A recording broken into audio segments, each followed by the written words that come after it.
They say wisdom comes with age.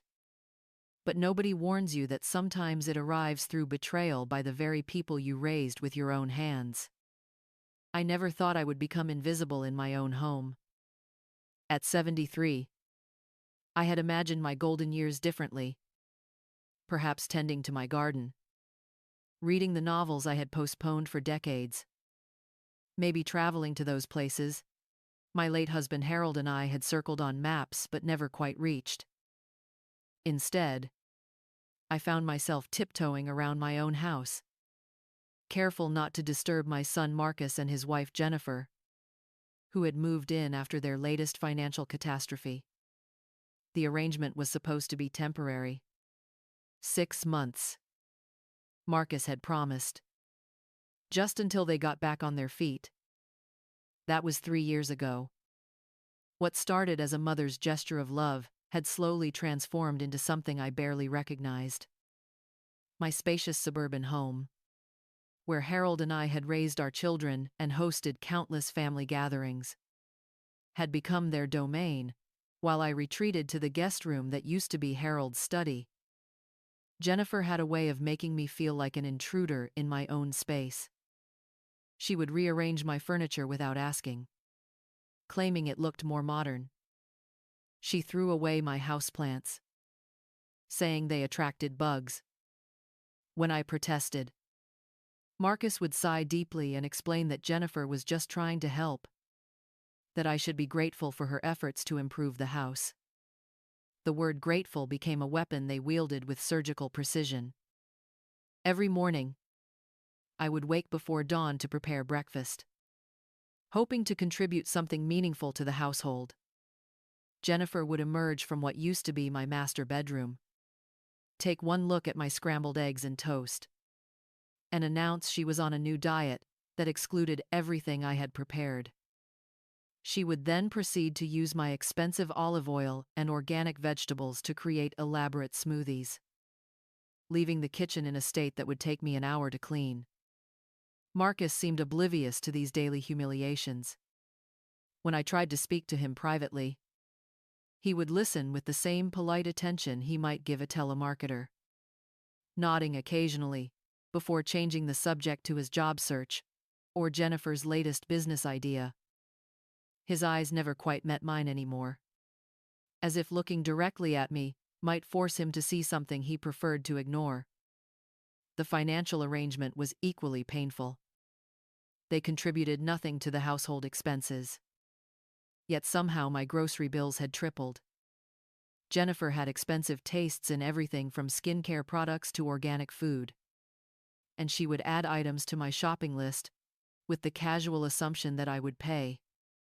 When I mentioned money was getting tight on my fixed income, Marcus reminded me that they were family, and family helped each other. The irony of a 50-year-old man lecturing his elderly mother about family obligations was apparently lost on him. I began to notice how they spoke about me when they thought I couldn't hear.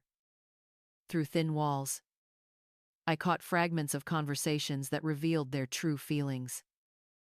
Jennifer would complain about my old-fashioned ways, my reluctance to embrace technology, my stubborn attachment to furniture that had been in the family for generations. Marcus would agree, sometimes adding his own observations about how I was getting more difficult with age, more set in my ways. The isolation was perhaps the cruelest aspect of my situation. My few remaining friends had gradually stopped visiting. Jennifer had a gift for making guests feel unwelcome without saying anything directly offensive.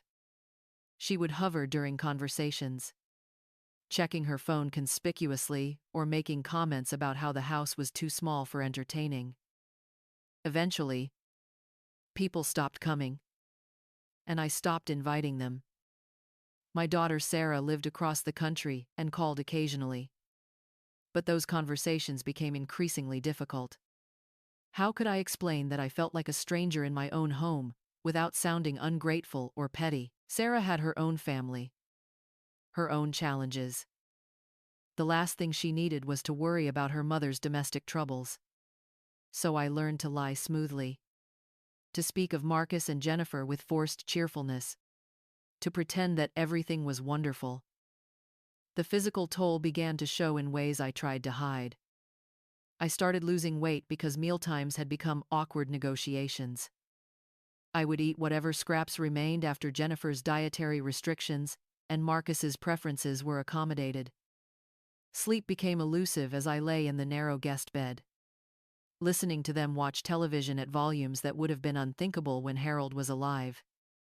My arthritis worsened from the constant cleaning and reorganizing required to maintain peace in the house. The breaking point came on a Tuesday morning in March, exactly 3 years and 2 months after they had first arrived with their suitcases and promises of temporary disruption. I had woken early as usual, but instead of heading to the kitchen, I decided to sit in Harold's old recliner in the living room and watch the sunrise through the bay window we had installed together 20 years earlier. Jennifer emerged from the bedroom and found me there. Instead of her usual perfunctory greeting, she stopped and stared at me with undisguised irritation. "We need to talk," she said, her voice carrying the tone of someone addressing a misbehaving child. "Marcus and I have been discussing your situation, and we think it's time for you to consider other living arrangements."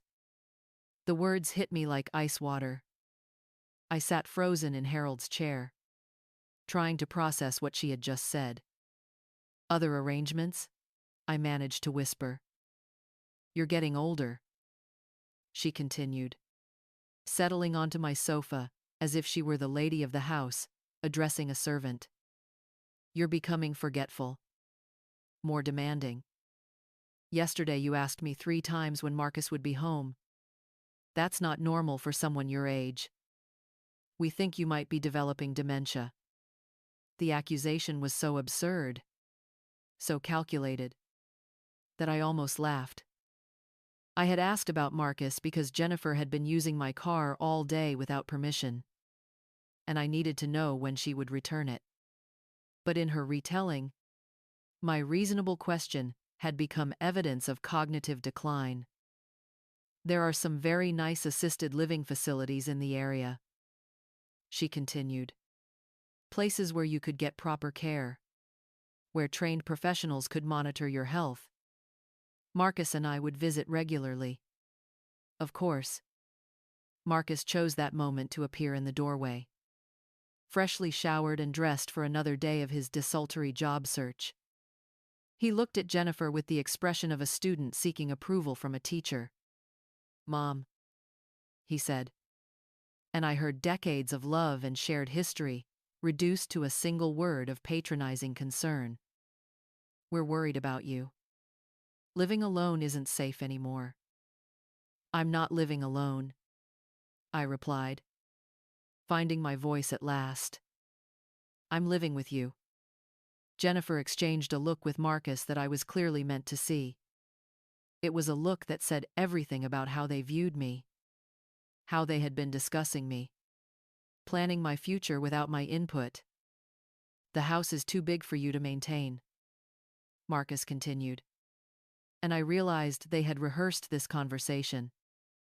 "And frankly, Mom, it's too valuable an asset to just sit here. If we sold it, the money could pay for your care for years." There it was. The truth I had been avoiding. The reality I had been too afraid to acknowledge. They didn't want to take care of me. They wanted my house. They wanted me gone so they could claim the life Harold and I had built together. The equity we had accumulated through 45 years of mortgage payments and careful maintenance. I stood up from Harold's chair, my legs shaking, but my mind suddenly crystal clear. For the first time in 3 years, I saw the situation with perfect clarity.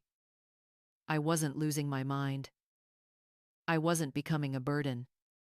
I was being systematically manipulated by people who were supposed to love me. "I need to think about this," I said quietly.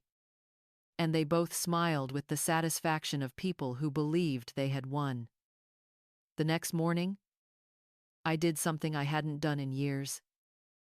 I called my old friend Margaret, Harold's business partner's wife, and asked if we could meet for coffee. Margaret had been trying to maintain our friendship despite Jennifer's subtle discouragements.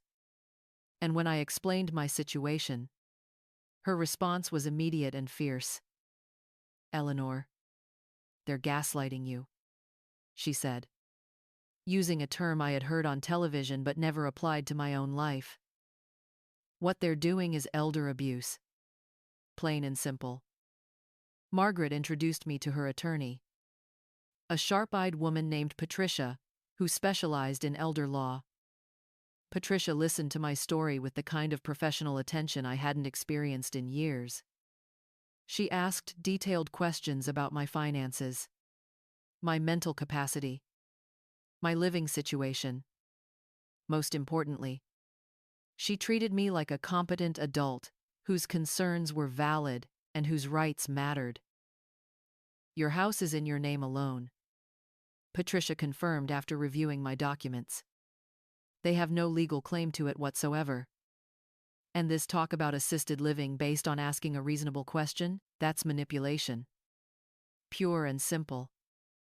Armed with this professional validation, I began to see my situation with new eyes. I started documenting the daily indignities, the financial exploitation, the emotional manipulation. I kept a journal in Harold's old desk, recording conversations and incidents with the precision I had once applied to keeping household accounts. Meanwhile, I began the delicate process of reclaiming my life. I started by taking back control of my mornings. Instead of tiptoeing around the kitchen, I began making breakfast exactly as I wanted it. When Jennifer complained about the noise or the food choices, I smiled pleasantly and continued with my routine. I reconnected with my friend Margaret and, through her, with other women our age who had faced similar challenges with adult children. I discovered I wasn't alone, that families across the country were struggling with the delicate balance between helping grown children and enabling destructive behavior. The most important step was financial. With Patricia's help, I opened a new bank account that Marcus and Jennifer knew nothing about. I had been sending small amounts of money to this account for weeks, preparing for whatever confrontation lay ahead. I also changed my will, removing Marcus as executor and replacing him with Sarah, who lived too far away to have any immediate designs on my property. 2 months after the conversation about assisted living, I was ready to act.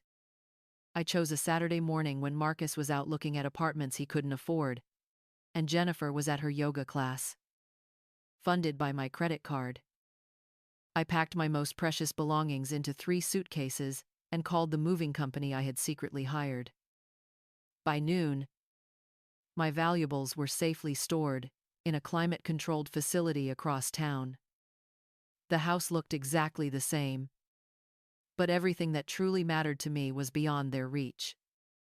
Harold's watch, my grandmother's jewelry, our photo albums, the first edition books he had collected over the years. All safe. When they returned that afternoon, I was sitting in Harold's chair with a cup of tea and a folder of legal documents. "We need to have a conversation," I said, borrowing Jennifer's earlier phrasing, but delivering it with an authority she had never possessed in this house.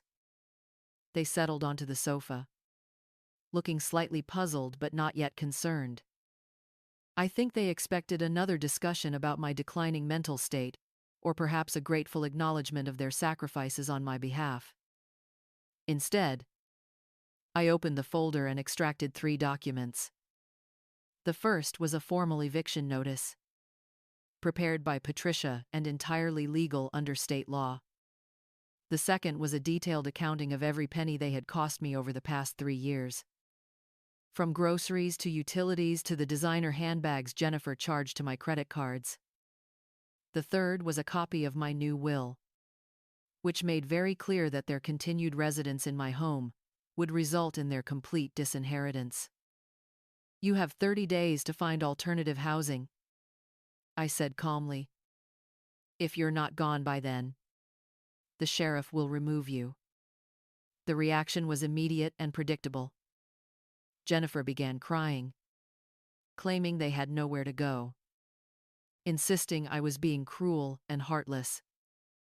Marcus tried a different approach, appealing to my maternal instincts and reminding me of all the help they had provided around the house. I listened to it all, with the patience of someone who had finally learned to distinguish between emotional manipulation and genuine distress. When they finished their performance, I spoke with a voice I barely recognized as my own. For 3 years, you have treated me like an inconvenient stranger in my own home. You have spent my money without permission, rearranged my furniture without consultation, and made me feel unwelcome in the house my husband and I bought together. You have isolated me from my friends, dismissed my concerns, and planned to warehouse me in an institution so you could claim my property. Jennifer tried to interrupt, but I held up my hand with surprising authority. I am 73 years old, not 93. I am in excellent health, both mental and physical, as confirmed by my doctor just last week. I have every legal right to live in my own home without harassment, manipulation, or exploitation. That is exactly what I intend to do. The 30 days that followed were the most difficult of my life, but also the most liberating. Marcus and Jennifer tried every strategy in their arsenal.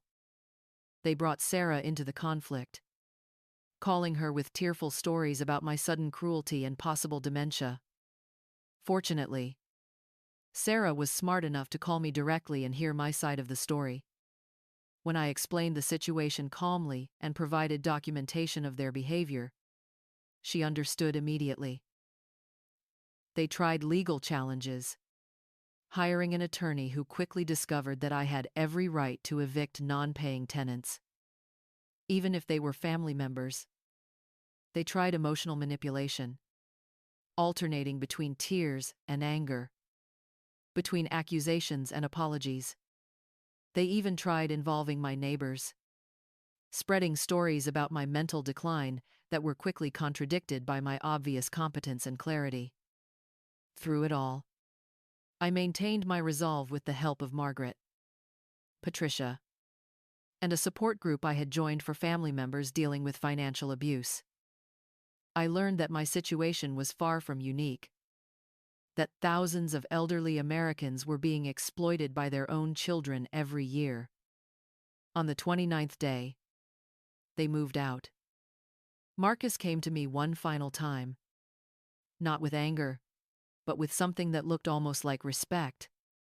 I don't understand how you did this, he said quietly. 6 months ago, you couldn't even set up a voicemail message on your phone. 6 months ago, I thought I needed your approval to live my own life. I replied. I was wrong about that. The first week alone in my house was both terrifying and exhilarating. I had forgotten what silence sounded like, what it felt like to move through my own space without negotiating every step. I cooked exactly what I wanted to eat. I watched television shows that interested me. I went to bed when I was tired, and woke up when I was rested. More importantly, I began to rebuild the relationships that had been damaged by 3 years of isolation. Margaret and I resumed our weekly coffee dates. I reconnected with my book club, my church group, my volunteer work at the local literacy center. People who had known me for decades welcomed me back with warmth and understanding. 6 months later, I received a letter from Marcus. He had found a job in another state and was starting over with Jennifer. The letter was not exactly an apology, but it contained something that might have been acknowledgement. He wrote that he understood now why I had acted as I did, that he hoped someday we might rebuild our relationship on different terms.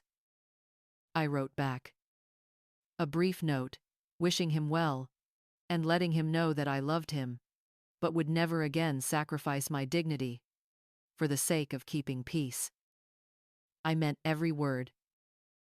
A year after reclaiming my home, I made a decision that would have been unthinkable during those dark 3 years. I invited Sarah and her family to spend Christmas with me. We cooked together in my kitchen, decorated the tree Harold and I had bought 20 years earlier, and filled the house with the kind of laughter it had been missing. On Christmas Eve, as I tucked my granddaughter into the guest bed where I had spent so many sleepless nights, she looked up at me with serious eyes. "Grandma," she said, "Daddy says you're the strongest person he knows. Is that true?" I thought about her question as I turned off the light. Strength wasn't something I had ever associated with myself. I had been a dutiful wife, a devoted mother, a woman who had always put others' needs ahead of her own. But somewhere in the process of fighting for my right to exist in my own space, I had discovered reserves of courage I never knew I possessed. "I think," I told her softly, "that sometimes we don't know how strong we are until being strong is the only choice we have left." Today, at 75, I live exactly the life I want to live. I have established boundaries that protect my peace and my resources. I have relationships built on mutual respect rather than guilt or obligation. I have learned to distinguish between helping someone and enabling their destructive behavior. Most importantly, I have learned that wisdom doesn't come with age automatically. It comes from having the courage to see difficult truths and act on them, even when doing so means disappointing people you love. It comes from understanding that being kind to others should never require being cruel to yourself.